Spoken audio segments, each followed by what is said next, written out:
Akuvamisile ukubona amaqembu aphikisayo ephalamende ekhombisa ubumbano.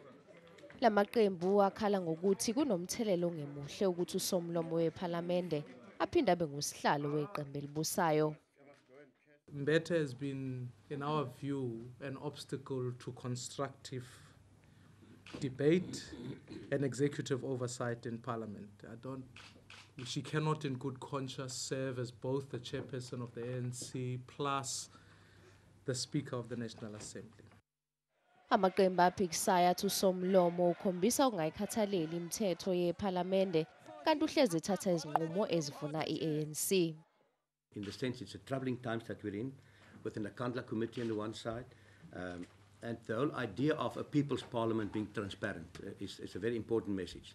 And we get the impression it becomes more and more an ANC parliament.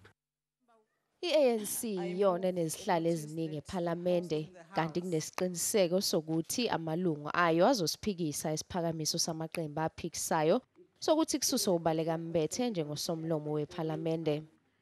Kodwa abaholi bamaqembu bathi lokhu akubakhathazi neze.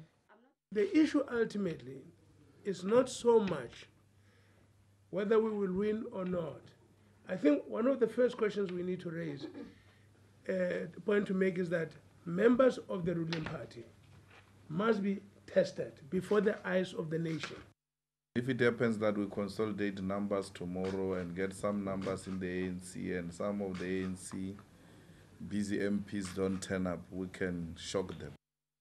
Amaqembu aphikisayo athi uma kungasuswa okaMbete esikhundleni sakhe kungafanele iphalamende liqoke uSomlomo ongachemile ongeke angenele uma kuqhubeka inkulumo mpikiswano.